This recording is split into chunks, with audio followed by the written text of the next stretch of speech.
Just into the newsroom tonight, Roanoke police say one person is dead after shooting at the 7-Eleven on Grandin Road. We begin tonight with breaking news out of Roanoke. We've now learned a man is dead after a shooting this morning. I'm okay with that.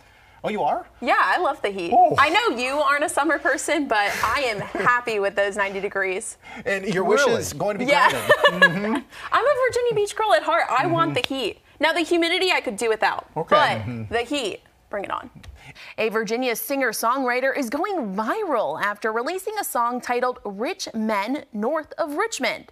Roanoke's Gun Violence Prevention Commission will meet tonight in less than 30 minutes, their first meeting since a string of violence in late July and early August. WSLS is partnering with schools throughout the Roanoke Valley to make sure students are ready for the new school year with this year's Load the Bus event. You know, some people are just more blessed than others, and that man right there, more blessed than us. There you go.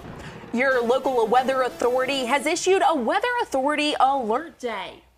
We're tracking winds and storms all across the region, and we want to get straight to Chief Meteorologist Jeff Hanowich, who's here to break it all down. Jeff? Yeah. Thank you, Jeff and Chris. As we track this system, make sure to download the 10 News Weather app to get important alerts sent straight to your phone. 3 people are facing charges after a dispute led to gunfire in Henry County.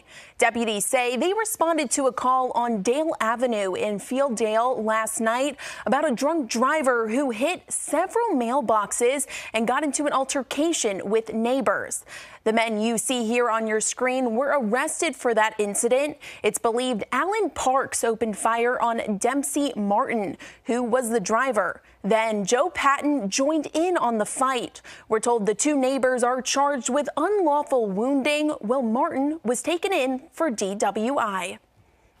And we want to turn our attention now to Maui, where teams say they have managed to contain what is now described as the deadliest U.S. wildfire in modern history. In fact, there are at least 93 fatalities and dozens more injured. And overnight, Hawaii's governor warned those numbers are expected to grow as the search and recovery effort continues. NBC's Jay Gray joins us from one of the burned out communities on the island with the latest. School safety is top of mind for many parents as kids return to the classroom. 10 News is your back-to-school authority. That's why we're working for you, breaking down the latest state reports documenting student safety incidents at local schools. 10 News anchor Rachel Lucas is highlighting some of the biggest concerns in each of our zones.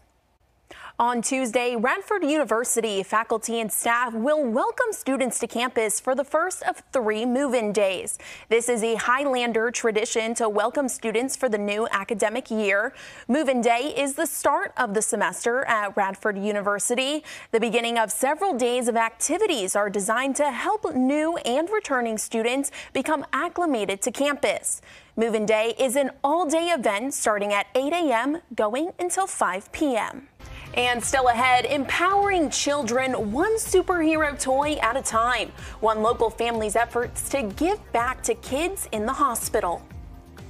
Plus, caring for those in need, an event at a local school of medicine hosted to help refugees. Yeah, Brittany, Rachel, we're still about a quarter of a mile away from the scene. So the Covington Farm and Fuel is about a quarter mile this way. You can see the entire road is blocked off here on Allegheny Avenue. What we do know, 3 people are dead. 1 is a Covington police officer. They hope this damaged truck can serve as a reminder to drivers to slow down when they see emergency vehicles so something like this can be avoided. I mean, just listen, people are cheering here at Sharky's in downtown Blacksburg. Everyone is hoping that the Hokies come out on top. Crews are already on scene trying to piece together what happened. We are at the corner of Campbell Avenue and Williamson. The green lane is to enhance visibility of the bike lane so drivers can stay aware and bikers can feel safe while traveling. As a cyclist. Actually, you can see right here, another dog is being rescued, and I think another one behind it. If you take a look at this here. So this has been the scene. We've been here for about over an hour and a half now. To find a decorated home near you, look at the map, which you can find on the group's Facebook page. Click on one of the locations to get directions and be transported to dazzling holiday light displays. Earlier, this parking lot was filled with law enforcement officers blocking off the entrance and several parents rushing to the school trying to get their child out of the building and searching for answers. The Danville Police Department practices their de-escalation tactics and use of force by using the training program called Milo. So we decided we'd put it to the test. My first simulation was an active shooter inside of a school. Alyssa, I just got here within the last 5 minutes. As you can see, large police presence here. I spoke with Roanoke Police, who say a man with several felony warrants was seen out and about by police.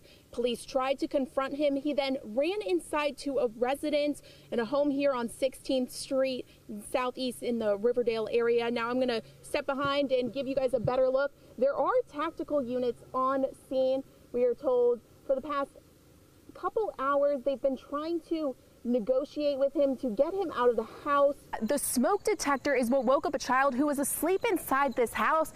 Flowers, notes, and teddy bears continue to pile up outside of Scott Stadium, including bouquets like this one from the Dogwood Tree, a local flower shop who's giving away free flowers in hopes of helping the community grieve following Sunday's shooting.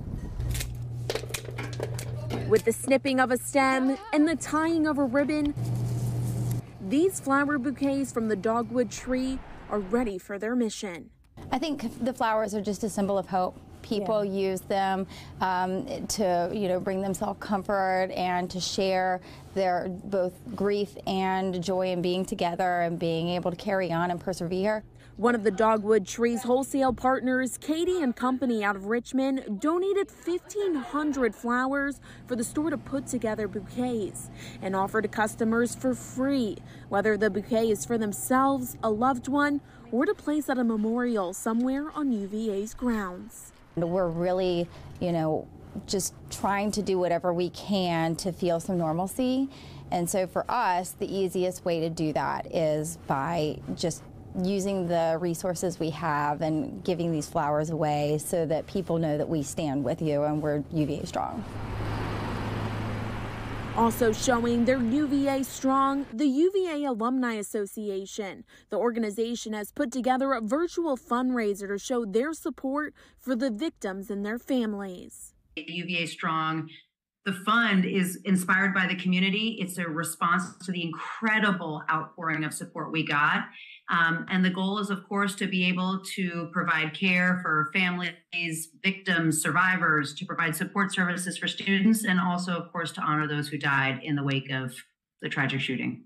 Whether through placing flowers outside of Scott Stadium or on the Beta Bridge or making a monetary donation, the UVA and Charlottesville community are standing strong and standing together.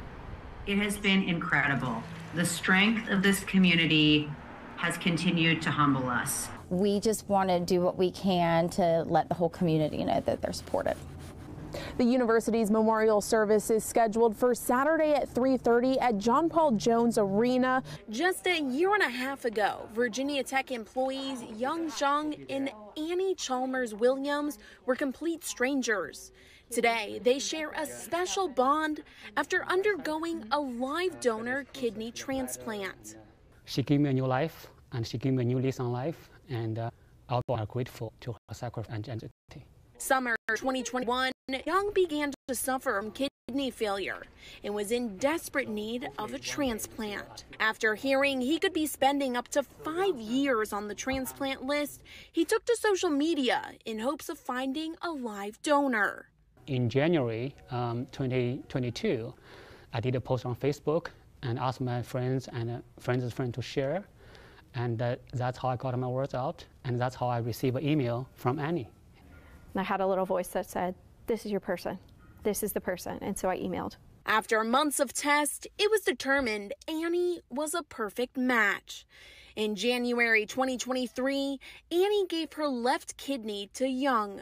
Just a whole experience of just feeling very connected to someone, even though I feel like we still were just getting to know each other. So I just felt really, really lucky to be able to do that. Now, 3 months into recovery, both of them are healthy. I began to feel like I'm back to normal again. And grateful to have become what they call kidney buddies for life. I mean, it's your kidney now. It's not my kidney anymore. Yeah, so has a good home. Yeah. Reporting, I'm Sydney Jaxtheimer, 10 News.